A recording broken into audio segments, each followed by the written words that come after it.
Hello, good morning, जोहार। मैं संजय और आप देख रहे हैं न्यूज झारखंड। समय हो चला है झारखंड की खबरों को जानने का, उनसे अपडेट होने का। तो चलिए जानते हैं आज की झारखंड की 25 मुख्य बड़ी खबरों को। उससे पहले अगर आप न्यूज झारखंड चैनल पर नए हैं तो प्लीज चैनल को सब्सक्राइब करके बेल आइकन प्रेस कर दीजिए, जिससे आप तक झारखंड की हर एक छोटी बड़ी खबर का अपडेट आप तक पहुंचता रहे। तो चलिए शुरुआत करते हैं आज की पहली और महत्वपूर्ण बड़ी खबर से। हेमंत कैबिनेट की बैठक में 30 प्रस्तावों को मिली मंजूरी। बजट सत्र 18 फरवरी से 19 मार्च तक। स्वास्थ्य कर्मी स्वास्थ्य बीमा योजना में संशोधन की स्वीकृति। राज्य मंत्री परिषद की बैठक शुक्रवार को प्रोजेक्ट भवन स्थित मंत्री परिषद कक्ष में हुई। कैबिनेट की बैठक में 30 प्रस्तावों को मंजूरी मिली है। बैठक में वित्त वर्ष 2026-27 के लिए बजट सत्र 18 फरवरी से 19 मार्च 2026 तक आहूत करने की स्वीकृति दी गई है। इस सत्र में राज्य का वार्षिक बजट पेश किया जाएगा। वहीं राज्य कर्मी स्वास्थ्य बीमा योजना में संशोधन को मंजूरी दी गई है। वही कैबिनेट ने राज्य विधि आयोग के कार्यकाल को 2 साल के लिए बढ़ाने का निर्णय लिया है। वही पलामू जिले में रोड ओवरब्रिज के निर्माण को स्वीकृति दी गई है, जिस पर 114 करोड़ रुपए खर्च होंगे। इसके साथ ही बोकारो जिले के जैना मोड़ से फुसरो तक सड़क निर्माण के लिए 157 करोड़ रुपए की मंजूरी प्रदान की गई है। वही पुलिस महानिदेशक डीजीपी की नियुक्ति से संबंधित नियमावली को घटनोत्तर स्वीकृति दी गई है। राज्य के सभी 606 थानों में सीसीटीवी कैमरे लगाने के लिए 134 करोड़ रुपए की प्रशासनिक स्वीकृति दी गई है। वहीं नेतरहाट आवासीय विद्यालय के प्रबंधन एवं संचालन से संबंधित नियमावली को मंजूरी दी गई है। इसके साथ ही राज्य कर्मियों के स्वास्थ्य बीमा योजना में संशोधन किया गया है। अब इलाज के लिए अग्रिम एडवांस के रूप में अधिकतम 5 लाख रुपए तक की राशि उपलब्ध कराई जाएगी। विधायक एवं पूर्व विधायक अपनी इच्छा के अनुसार या तो इस योजना में शामिल हो सकते हैं अथवा पूर्व में लागू अपनी स्वास्थ्य बीमा योजना का लाभ उठा सकते हैं। इसके अलावा भी कैबिनेट की बैठक में कई महत्वपूर्ण प्रस्तावों पर मुहर लगाई गई है। अब आप बनाएंगे झारखंड का बजट। हेमंत सरकार ने लॉन्च किया अबुआ दिसोम बजट पोर्टल, बेहतरीन सुझाव देने वालों को इनाम। मुख्यमंत्री हेमंत सोरेन ने शुक्रवार को झारखंड मंत्रालय में अबुआ दिसोम बजट पोर्टल तथा मोबाइल ऐप का औपचारिक शुभारंभ किया। यह पहल वित्त वर्ष 2026-27 के राज्य बजट को अधिक समावेशी, पारदर्शी और जनोन्मुखी बनाने की दिशा में एक महत्वपूर्ण कदम मानी जा रही है। मुख्यमंत्री ने कहा है कि एक मजबूत और आत्मनिर्भर राज्य की नींव केवल योजनाओं से नहीं बल्कि जनता की सक्रिय भागीदारी से तैयार होती है। इसी सोच के साथ राज्य सरकार बजट निर्माण में आम नागरिकों की सहभागिता सुनिश्चित कर रही है। मुख्यमंत्री ने अपने संबोधन में कहा है कि सरकार का लक्ष्य ऐसा बजट तैयार करना है जिसमें समाज के हर वर्ग की आकांक्षाओं और जरूरतों को स्थान मिले। उन्होंने कहा है कि अबुआ दिसोम बजट पोर्टल जनता और सरकार के बीच एक सशक्त सेतु बनेगा, जिससे नीतिगत निर्णयों में जमीनी अनुभव और सुझाव शामिल हो सकेंगे। यह प्लेटफॉर्म विशेषज्ञों के साथ साथ आम नागरिकों को भी अपने विचार रखने का अवसर प्रदान करेगा। पोर्टल मोबाइल ऐप और इंटरनेट मीडिया माध्यमों जैसे कि व्हाट्सएप, इंस्टाग्राम, फेसबुक और एक्स के ये नागरिक 17 जनवरी तक अपने सुझाव दर्ज कर सकते हैं। विशेष रूप से राजस्व संवर्धन, रोजगार सृजन, शिक्षा, स्वास्थ्य, ग्रामीण विकास और सामाजिक कल्याण से जुड़े सुझावों को महत्वपूर्ण माना जाएगा। रांची एसीबी की बड़ी कार्रवाई, 10,000 घूस लेते सब इंस्पेक्टर को किया गिरफ्तार। भ्रष्टाचार के खिलाफ बड़ी कार्रवाई करते हुए एसीबी रांची की टीम ने शुक्रवार को बेड़ो थाना में तैनात सब इंस्पेक्टर श्याम नंदन पासवान को रंगे हाथ गिरफ्तार किया है। आरोपी सब इंस्पेक्टर एक ट्रक मालिक से 10,000 रुपए की रिश्वत ले रहा था, तभी एसीबी की टीम ने उसे पकड़ लिया। मामले के अनुसार सब इंस्पेक्टर द्वारा MVI रिपोर्ट भेजने के बदले में ट्रक मालिक से कुल 50,000 रुपए की मांग की गई थी। पीड़ित रिश्वत नहीं देना चाहता था, लेकिन आरोपी उसे बार बार फोन कर पैसों के लिए परेशान कर रहा था, जिससे मानसिक रूप से परेशान होकर ट्रक मालिक ने इसकी शिकायत एसीबी से की। शिकायत मिलने के बाद एसीबी ने मामले की सत्यता की जांच की, जिसमें घूस मांगे जाने की पुष्टि हुई। इसके बाद शुक्रवार को विशेष टीम गठित कर योजनाबद्ध तरीके से जाल बिछाया गया और जैसे ही सब इंस्पेक्टर ने किस्त के रूप में 10,000 रुपए लिए, उसे गिरफ्तार कर लिया गया। फिलहाल एसीबी की टीम आरोपी से पूछताछ कर रही है और आगे की कानूनी कार्रवाई में जुटी हुई है। हजारीबाग में पति पत्नी की मौत, दम घुटने की आशंका। बंद कमरे में अंगीठी जलाकर सोए थे दोनों, सुबह कमरे में मिली दंपत्ति की लाश। हजारीबाग में कमरे में गुरुवार की देर रात सोने के दौरान एक दंपत्ति की मौत हो गई। पति पत्नी ने कमरे में अंगीठी जला रखी थी। आशंका जाहिर किया जा रहा है कि दोनों की मौत दम घुटने से हुई है। घटना कटकमदाग प्रखंड के बानादाग गांव की है। मृतकों की पहचान 55 वर्षीय गंगा प्रसाद और उनकी पत्नी 50 वर्षीय रेणु देवी के रूप में हुई है। परिजनों को शुक्रवार की सुबह घटना की जानकारी मिली। परिजनों के अनुसार दंपति ने ठंड से बचाव के लिए रात में अपने कमरे में कोयले की अंगीठी जलाई थी। रात भर अंगीठी जलती रही और कमरा बंद होने के कारण अंदर कार्बन मोनोऑक्साइड गैस फैल गई। इसी गैस के कारण दम घुटने से दोनों की मौत की आशंका जाहिर की जा रही है। झारखंड के 13 जिलों में हाड़ कपाने वाली सर्दी। खूंटी में न्यूनतम तापमान पहुंचा 1.5 डिग्री सेल्सियस। झारखंड में नए साल का पहला सप्ताह कड़ाके की ठंड के साथ बीता। कई इलाकों में हाड़ कपाने वाली सर्दी महसूस की जा रही है। शुक्रवार को कई इलाकों में शीतलहर का प्रकोप बना रहा। राज्य के 13 जिलों में न्यूनतम तापमान 10 डिग्री सेल्सियस से नीचे दर्ज किया गया है। भारतीय मौसम विज्ञान विभाग के मुताबिक राज्य का सबसे कम तापमान खूंटी में 1.5 डिग्री सेल्सियस दर्ज किया गया। इसके बाद डाल्टनगंज में न्यूनतम तापमान 3.2 डिग्री सेल्सियस और बोकारो में 3.3 डिग्री सेल्सियस दर्ज किया गया है। भारत मौसम विज्ञान विभाग के मुताबिक झारखंड के 13 जिलों में न्यूनतम तापमान 10 डिग्री सेल्सियस से नीचे दर्ज किया गया है। जिन जिलों में तापमान 10 डिग्री सेल्सियस से नीचे दर्ज किया गया है उनमें बोकारो, देवघर, पूर्वी सिंहभूम, कोडरमा, हजारीबाग, लातेहार, डाल्टनगंज, लोहरदगा, पाकुड़, रांची, सरायकेला, सिमडेगा और पश्चिमी सिंहभूम शामिल हैं। वहीं झारखंड में 7 से ज्यादा जिलों में आज शनिवार को मौसम विभाग ने सर्दी और हल्की शीतलहर के लिए ऑरेंज अलर्ट जारी किया है। मौसम विभाग के मुताबिक गढ़वा, पलामू, लातेहार, चतरा, लोहरदगा, गुमला और हजारीबाग जिलों में ऑरेंज अलर्ट जारी किया गया है। इन जिलों में हल्की शीतलहर हो सकती है। इसी प्रकार बोकारो, रामगढ़, रांची, खूंटी, सिमडेगा और पश्चिमी सिंहभूम जिलों के लिए येलो अलर्ट जारी किया गया है। झारखंड में जेल कक्षपाल के 1733 पदों पर भर्ती। आवेदन प्रक्रिया हुई शुरू। झारखंड कर्मचारी चयन आयोग जेएसएससी ने जेल कक्षपाल के पदों पर भर्ती को लेकर अधिसूचना जारी कर दी है। इस भर्ती के तहत कुल 1733 पदों पर नियुक्ति की जानी है। आयोग की ओर से इन पदों के लिए आवेदन प्रक्रिया शुक्रवार यानी कि 9 जनवरी से ही शुरू कर दी गई है। पहले यह प्रक्रिया 7 नवंबर 2025 से शुरू होनी थी, लेकिन बाद में इसे स्थगित कर दिया गया था। आवेदन करने के इच्छुक अभ्यर्थी 8 फरवरी 2026 तक ऑनलाइन फॉर्म भर सकेंगे। भर्ती प्रक्रिया के तहत पहले शारीरिक मापदंड और शारीरिक दक्षता परीक्षा आयोजित की जाएगी। इसमें सफल उम्मीदवारों को लिखित परीक्षा के लिए बुलाया जाएगा। लिखित परीक्षा के बाद चयनित अभ्यर्थियों की मेडिकल जांच की जाएगी। चयनित कैंडिडेट्स को वेतन लेवल 2 के अनुसार 19,900 रुपये से 63,200 रुपये प्रति माह मिलेगा। आवेदन शुल्क की बात करें तो झारखंड राज्य के अनुसूचित जाति और अनुसूचित जनजाति वर्ग के उम्मीदवारों के लिए शुल्क 50 रुपये रखा गया है, जबकि अन्य सभी वर्गों के लिए 100 रुपये आवेदन शुल्क निर्धारित किया गया है।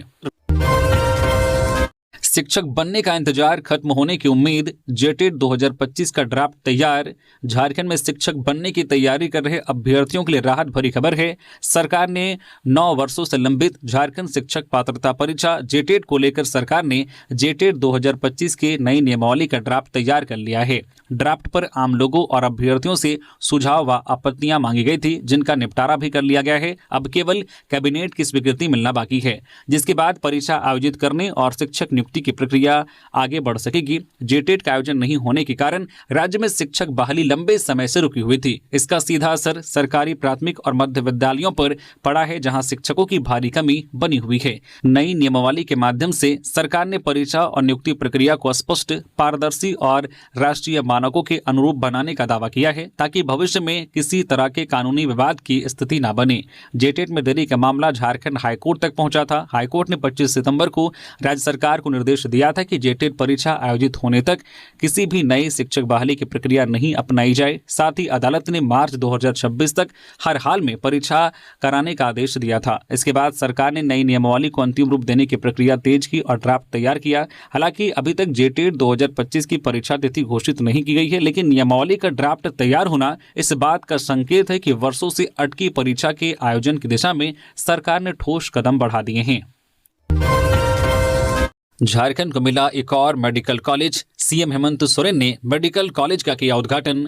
मुख्यमंत्री हेमंत सोरेन और स्वास्थ्य मंत्री इरफान अंसारी ने शुक्रवार को सरायकेला खरसावां जिले के आदित्यपुर में नेताजी सुभाष मेडिकल कॉलेज एवं अस्पताल का उद्घाटन किया। इस अवसर पर मुख्यमंत्री ने संस्थान की सराहना करते हुए इसे क्षेत्र के युवाओं के लिए भविष्य बदलने वाला कदम बताया। मुख्यमंत्री हेमंत सोरेन ने कहा है कि आज का दिन कोल्हान के लिए ऐतिहासिक है। सरायकेला में उच्च स्तरीय मेडिकल कॉलेज का सपना अब हकीकत बन गया है।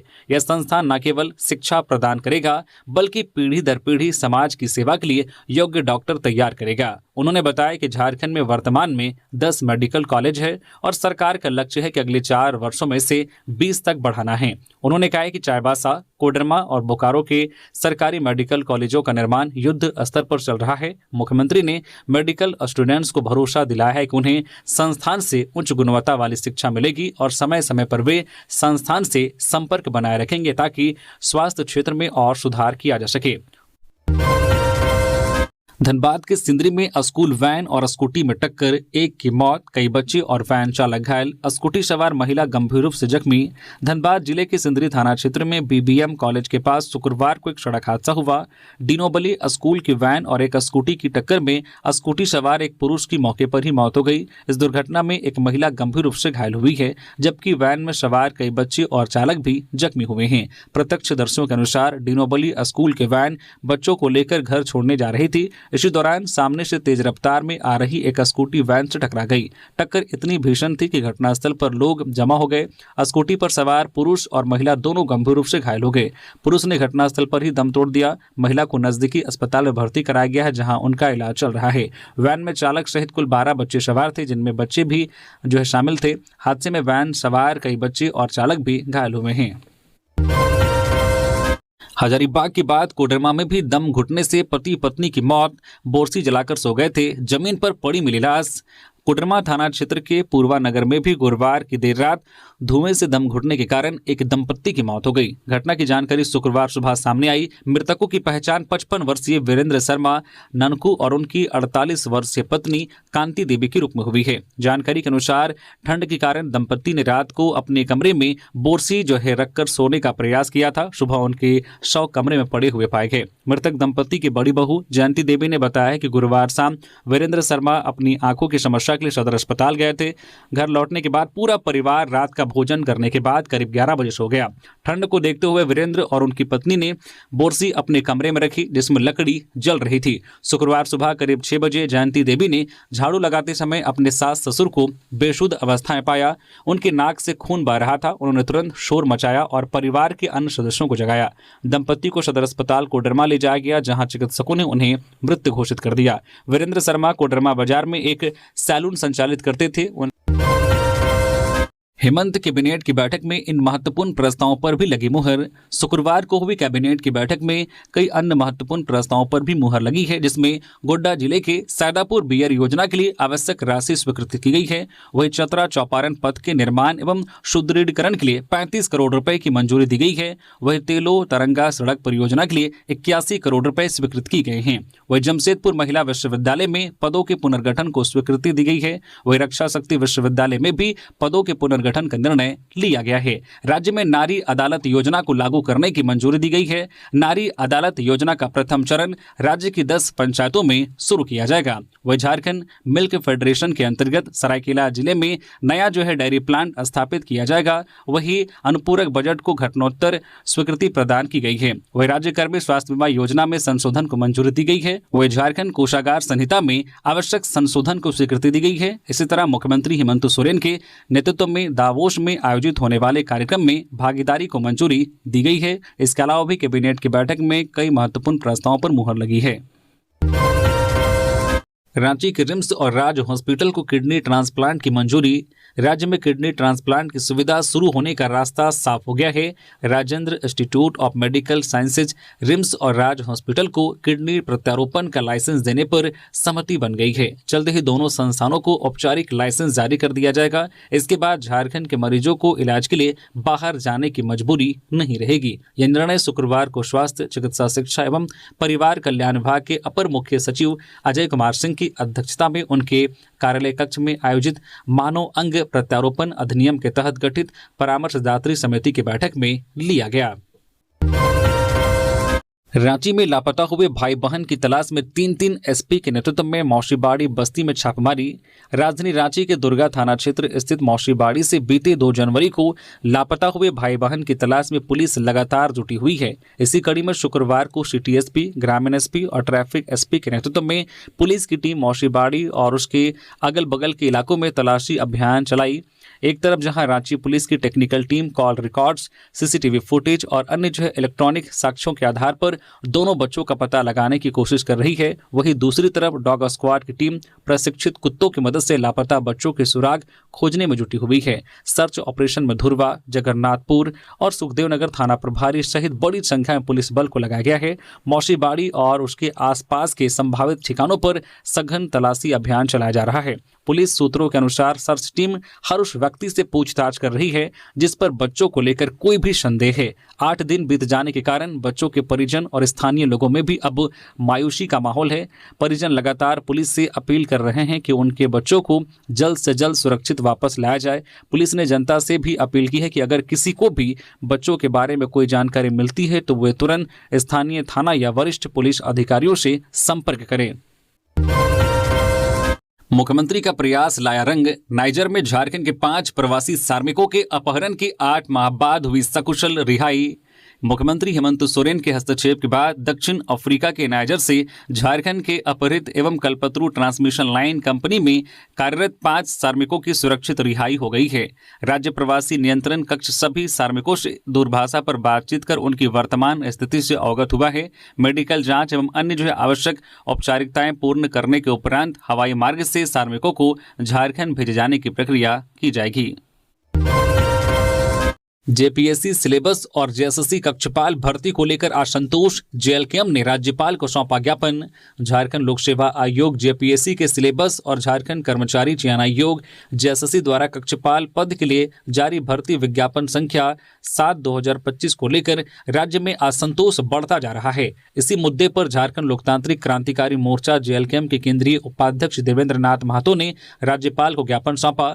ज्ञापन में कक्षपाल भर्ती में आदिवासी, मूलवासी और स्थानीय अभ्यर्थियों को आयु सीमा में छूट देने की मांग की गई है। अभ्यर्थियों और सामाजिक संगठनों का आरोप है कि भर्ती विज्ञापन में झारखंड सरकार के संकल्प संख्या 440 के प्रावधानों की अनदेखी की गई है। संगठनों का आरोप है कि संकल्प के अनुसार आयु की कट ऑफ तिथि 1 अगस्त 2019 होनी चाहिए थी, लेकिन जेएसएससी के विज्ञापन में इसे 1 अगस्त 2025 रखा गया है, जिससे कई योग्य अभ्यर्थी भर्ती से बाहर हो गए हैं।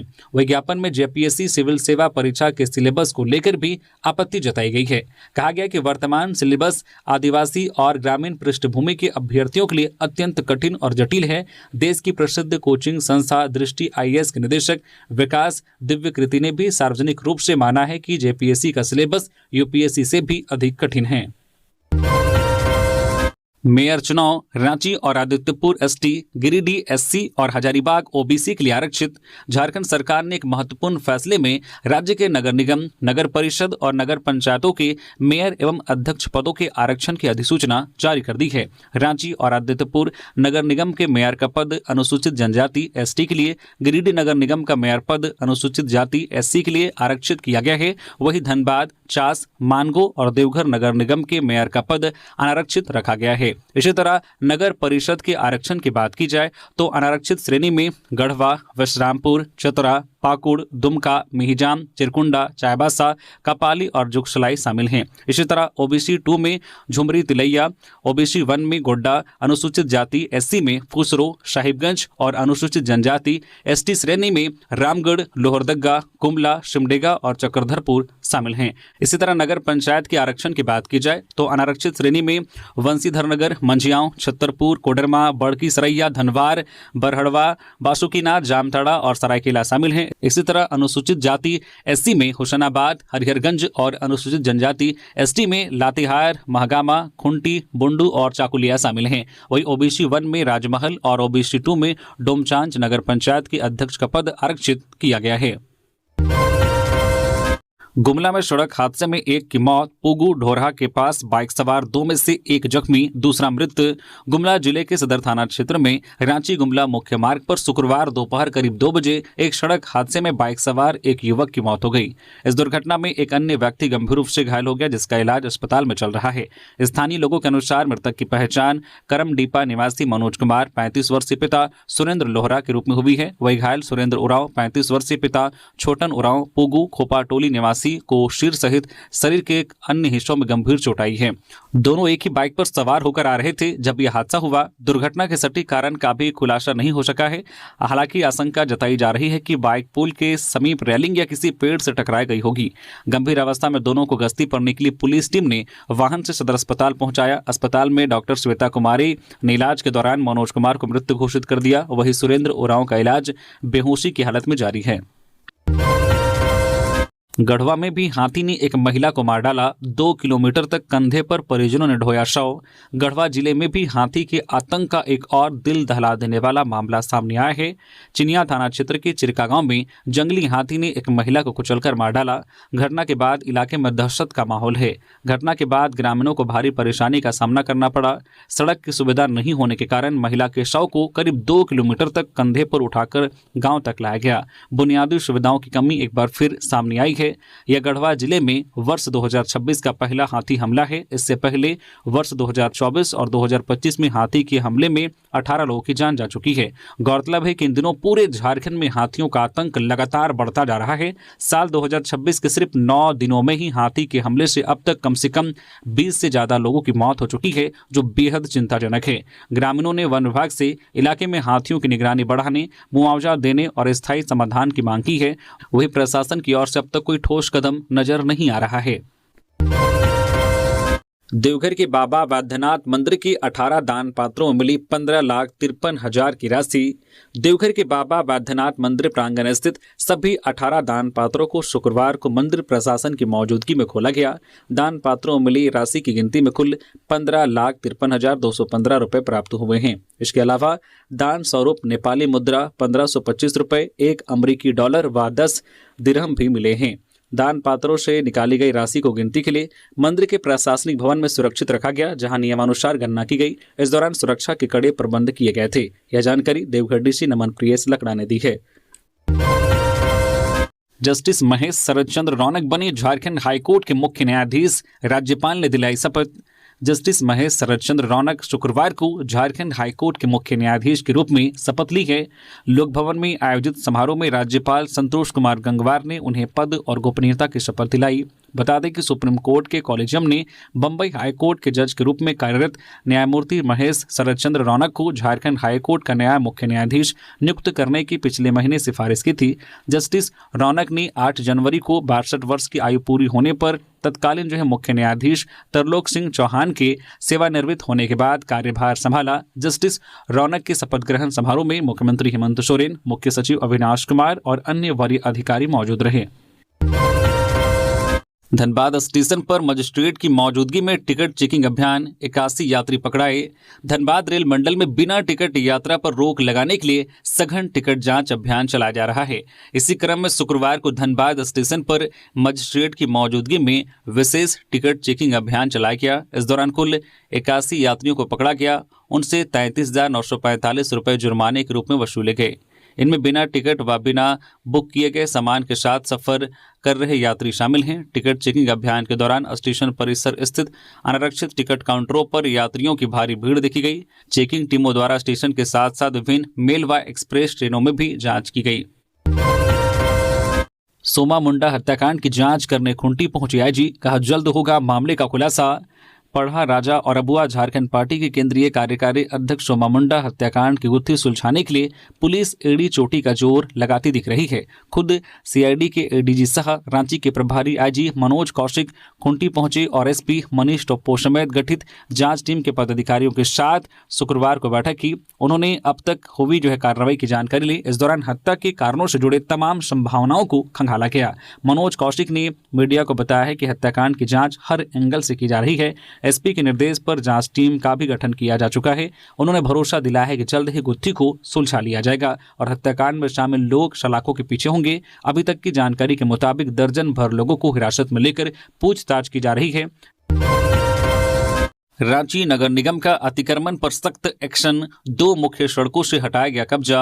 रांची शहर को जाम और अतिक्रमण से मुक्त बनाने के लिए रांची नगर निगम लगातार अभियान चला रहा है। शुक्रवार को नगर निगम की एनफोर्समेंट टीम ने शहर के 2 मुख्य मार्गों पर अतिक्रमण हटाने की कार्रवाई की। अभियान के तहत बहु बाजार चौक से इंदिरा गांधी चौक होते हुए चुटिया मेन रोड तक और रिम्स चौक से बरियातू रोड होते हुए हिल व्यू चौक तक अतिक्रमण हटाया गया।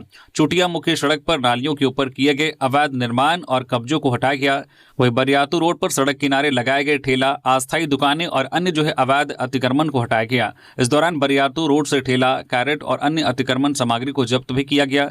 नगर निगम की टीम ने संबंधित लोगों को साफ शब्दों में चेतावनी दी है कि भविष्य में दोबारा नालियों या सड़क पर अतिक्रमण न करें। नगर निगम ने बताया कि शहर को व्यवस्थित और जाम मुक्त बनाने के लिए इस तरह का अभियान आगे भी लगातार जारी रहेगा। मंत्री शिल्पी नेहा त्रिकी ने खुंटी में पढ़ा राजा सोमा मुंडा के परिजनों से की मुलाकात। कृषि मंत्री शिल्पी नेहा त्रिकी ने शुक्रवार को खुंटी पहुंचकर पढ़ा राजा सोमा मुंडा के परिजनों से मुलाकात की। 2 दिन पहले खुंटी में गोली मारकर पढ़ा राजा सोमा मुंडा की हत्या कर दी गई थी। मंत्री शिल्पी नेहा त्रिकी खुंटी के मुंडा चालागी गांव पहुंची और मृतक के परिजनों से घटना की पूरी जानकारी ली। इस मौके पर कृषि मंत्री ने कहा कि यह घटना आदिवासी समाज के लिए बेहद दुखद और इसकी जितनी निंदा की जाए वह कम है। उन्होंने कहा कि पढ़ा राजा सोमा मुंडा सामाजिक मामलों में हमेशा सक्रिय और संवेदनशील भूमिका निभाते रहे थे। मंत्री शिल्पी नेहा त्रिकी ने कहा कि दुख की इस घड़ी में राज्य सरकार और वे स्वयं मृतक के परिजनों के साथ खड़े हैं। सरकार इस मामले को लेकर गंभीर है और दोषियों के खिलाफ सख्त कार्रवाई कर मृतक के परिजनों को न्याय दिलाया जाएगा। इस दौरान स्थानीय सांसद कालीचरण मुंडा, सामाजिक कार्यकर्ता दयामनी बारला, खुंटी जिला अध्यक्ष रवि मिश्रा और विल्सन सहित कई अन्य लोग भी मौजूद रहे। धनबाद रिंग रोड घोटाला, एसीबी ने पूर्व भू अर्जन अधिकारी समेत 17 को दबोचा। भ्रष्टाचार निरोधक ब्यूरो एसीबी रांची ने धनबाद रिंग रोड निर्माण के लिए भू अर्जन प्रक्रिया में करोड़ों रुपए के मुआवजा घोटाला मामले में बड़ी कार्रवाई की है। टीम पूर्व जिला भू अर्जन अधिकारी सहित कुल 17 आरोपियों को गिरफ्तार किया है। गिरफ्तार आरोपियों में राजस्व विभाग के अधिकारी, बिचौलिए व अधिवक्ता शामिल हैं। यह घोटाला धनबाद में राज्य सरकार द्वारा रिंग रोड निर्माण के लिए रैयतों की जमीन अधिग्रहण व उन्हें मुआवजे के भुगतान से संबंधित है। आरोप है कि साजिश के तहत स्थानीय बिचौलियों की साजिश से फर्जी दलीलें प्रस्तुत कर अनियमितताओं को अंजाम दिया गया। इसका मुख्य उद्देश्य मूल रैयतों के मुआवजे की राशि व सरकारी कोष का गमन था। झारखंड विधानसभा के प्रभारी सचिव ने सीएम हेमंत सोरेन से की मुलाकात, नए वर्ष की दी शुभकामनाएं। झारखंड विधानसभा के प्रभारी सचिव रंजीत कुमार ने शुक्रवार को मुख्यमंत्री हेमंत सोरेन से शिष्टाचार भेंट की और उन्हें पुष्पगुच्छ देकर नए वर्ष की बधाई दी। इसके अलावा उन्होंने मुख्यमंत्री को झारखंड विधानसभा से प्रकाशित होने वाली विधानसभा की डायरी और कैलेंडर भी भेंट किए। एसआईआर को लेकर भाजपा तैयार, इसके माध्यम से भारत के सच्चे मतदाता भाग्य विधाता होंगे। बीजेपी सांसद दीपक प्रकाश झारखंड में मतदाताओं के विशेष गहन पुनरीक्षण को लेकर एक और जहां चुनाव आयोग तैयारी को अंतिम रूप देने में जुटा है, वहीं दूसरी ओर सियासी बयानबाजी के साथ राजनीतिक दलों ने भी इसकी तैयारी शुरू कर दी है। एसआईआर का शुरू से समर्थन कर रही भारतीय जनता पार्टी को उम्मीद है कि इसके जरिए बड़ी संख्या में अवैध मतदाताओं का नाम वोटर लिस्ट से हटेगा। पार्टी ने एसआईआर स्पेशल इन्वेस्टिगेशन रिपोर्ट के प्रावधानों के बारे में जनता को बताने का फैसला किया है, जिससे सभी वैध वोटर का नाम मतदाता सूची में शामिल हो सके। पार्टी इसके लिए मंडल से लेकर प्रदेश स्तर पर अपने कार्यकर्ताओं की टीम बनाने में जुटी है। साथ ही इस कार्य को सहायक बनाने वाले पार्टी के बीएलए की सूची आयोग को सौंपी गई है। झारखंड में शुरू हो रहे एसआईआर का स्वागत करते हुए भाजपा सांसद दीपक प्रकाश ने कहा है कि इसके माध्यम से भारत के सच्चे मतदाता भाग्य विधाता होंगे। उन्होंने विरोधियों पर सवाल खड़ा करते हुए कहा कि कांग्रेस के शासनकाल में भी 7 बार एसआईआर हुआ है, इसके बावजूद वह विरोध कर रही है। हद तो यह है कि बिहार में कांग्रेस ने इसके विरोध में यात्रा की और जनता ने उसे ठुकरा दिया। पूर्व विधायक गौर हरिजन का निधन, क्षेत्र में शोक की लहर। दामोदर नदी के बिरसा पुल के पास हुआ अंतिम संस्कार। बोकारो चंदन कियारी के पूर्व विधायक गौर हरिजन का निधन शुक्रवार की सुबह लगभग 10 बजे उनके कोड़िया गांव स्थित पैतृक आवास पर हो गया। उनके पुत्र राकेश कुमार ने बताया कि वे लंबे समय से बीमार चल रहे थे। सुबह चाय पीने के बाद उनका शुगर लेवल अचानक गिर गया। स्थानीय चिकित्सकों द्वारा दवा देने के बावजूद स्थिति में सुधार नहीं हुआ और तबियत बिगड़ने से उनका निधन हो गया। पूर्व विधायक के निधन की खबर फैलते मिलते ही क्षेत्र में शोक की लहर दौड़ गई। पार्थिव शरीर के दर्शन करने के लिए लोगों की भीड़ उमड़ पड़ी। इसी दौरान गिरिडीह के पूर्व सांसद रविंद्र पांडे, भाजपा जिलाध्यक्ष जयदेव राय, विनोद गौराई, विश्वजीत सहित अन्य भाजपा कार्यकर्ताओं ने पुष्पांजलि अर्पित कर श्रद्धांजलि दी तथा उनके पार्थिव शरीर पर भाजपा का झंडा उड़ाकर सम्मान प्रकट किया।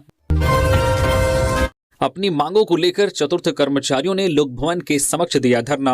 पलामू जिले के 251 चतुर्थ कर्मचारी अपनी मांगों को लेकर रांची स्थित लोक भवन के समक्ष धरना प्रदर्शन कर रहे हैं। प्रदर्शन कर रहे कर्मचारियों ने बताया कि चतुर्थ कर्मचारी पद के लिए वर्ष 2010 में विज्ञापन निकाली गई थी, जिसके बाद 2017 में लिखित परीक्षा आयोजित की गई। कर्मचारियों के अनुसार 2018 में उन्हें नियुक्ति प्रमाण पत्र सौंपा गया, जिसके बाद सभी 251 कर्मचारियों ने सरकारी विभागों में अपनी सेवा प्रदान किया। उन्होंने करीब 8 वर्षों तक सरकारी विभागों में काम किया, लेकिन इसके बावजूद 1 मार्च 2025 को बिना किसी पूर्व सूचना के उन्हें नौकरी से बर्खास्त कर दिया गया। इसके बाद से जीवन यापन में मुश्किलें हो रही हैं, काम करते उम्र निकल गया है। धरना में शामिल लोगों ने कहा है कि रांची से पलामू की दूरी 180 किलोमीटर दूर है। वहां से चतुर्थ कर्मचारियों को समायोजन की मांग को लेकर लोक भवन पहुंचे हैं। लातेहार के चंदवा में NH 39 पर सड़क हादसे में युवती की मौत। एक बाइक पर सवार थे 4 लोग। हादसे में 3 गंभीर रूप से घायल, एक रांची रिम्स रेफर। लातेहार जिले के चंदवा थाना क्षेत्र में शुक्रवार को NH 39 रांची मेदिनीनगर मुख्य मार्ग पर एक सड़क दुर्घटना हो गई। सिकनी कोलेरी के पास हुए इस हादसे में एक अज्ञात वाहन ने बाइक सवारों को टक्कर मार दी, जिससे 19 वर्षीय युवती की मौके पर ही मौत हो गई। इस घटना में 3 अन्य लोग गंभीर रूप से घायल हो गए। मृतका की पहचान चंदवा की निंद्रा निवासी आरती कुमारी 19 वर्षीय के रूप में हुई है। घायलों में रामगढ़ रांची निवासी खुशी कुमारी 18 वर्षीय और चंदवा के रखात निवासी करण लोहरा व सुमित लोहरा शामिल हैं। ये सभी एक ही बाइक पर सवार होकर लातेहार से चंदवा की ओर जा रहे थे। पुलिस के अनुसार तेज रफ्तार अज्ञात वाहन ने बाइक को जोरदार टक्कर मार दी और मौके से फरार हो गया। टक्कर इतनी भीषण थी कि बाइक बुरी तरह से क्षतिग्रस्त हो गई। घटना की सूचना मिलते ही चंदवा पुलिस घटनास्थल पर पहुंची और शव को कब्जे में लेकर पोस्टमार्टम की प्रक्रिया शुरू कर दी। प्रदेश भाजपा ने 23 जिलों के नवनिर्वाचित जिला अध्यक्षों की सूची जारी की। 3 महिलाएं शामिल, 8 पुनः निर्वाचित। झारखंड भाजपा ने शुक्रवार को प्रदेश के 23 जिलों के निर्वाचित जिला अध्यक्षों के नाम जारी किए हैं। प्रदेश चुनाव अधिकारी एवं सांसद डॉक्टर प्रदीप वर्मा ने अधिकृत सूची जारी करते हुए नवनिर्वाचित जिला अध्यक्षों को शुभकामनाएं दी। अलग अलग जिलों में प्रदेश से नियुक्त चुनाव अधिकारियों और पर्यवेक्षकों द्वारा निर्वाचन प्रक्रिया संपन्न कराई गई। शेष जिलों में भी जो निर्वाचन प्रक्रिया जारी है और जल्द ही उनकी घोषणा की जाएगी।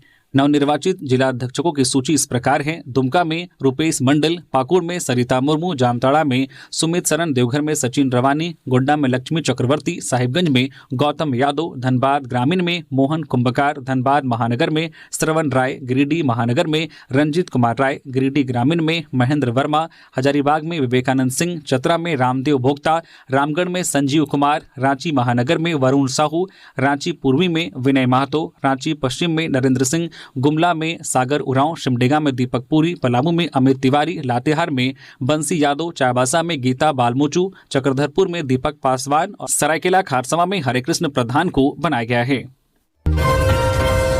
बोकारो में कड़ाके की ठंड, जनजीवन प्रभावित। जू में जानवरों के लिए विशेष इंतजाम, भालू के बाड़े में रूम हीटर की व्यवस्था। बोकारो में इन दिनों कड़ाके की ठंड और शीतलहर ने आम जनजीवन को पूरी तरह से प्रभावित कर दिया है। सुबह और शाम के समय ठंडी हवाओं के कारण लोग आवश्यक कार्यों के बाद जल्द ही घरों में दुबक जा रहे हैं। सड़कों पर सन्नाटा पसरा रहता है और लोग ठंड से बचाव के लिए अलाव या गर्म कपड़ों का सहारा ले रहे हैं। इस भीषण ठंड के मद्देनजर बोकारो के जवाहरलाल नेहरू जैविक उद्यान में जंगली जानवरों के बचाव के लिए विशेष प्रबंध किए गए हैं। बोकारो स्टील लिमिटेड और चिड़ियाघर प्रबंधन के सहयोग से जानवरों को ठंड से सुरक्षित रखने के लिए कई कदम उठाए गए हैं। उद्यान में रह रहे 4 तेंदुओं के बाड़ों में रूम हीटर लगाए गए हैं ताकि वे ठंड से सुरक्षित रह सके। भालू के बाड़े में भी रूम हीटर की व्यवस्था की गई है। इसके अलावा हिरन सहित अन्य जानवरों के लिए अलाव का इंतजाम किया गया है। झारखंड पुलिस जनता के बजाय सीएम के लिए कर रही है काम। बाबूलाल।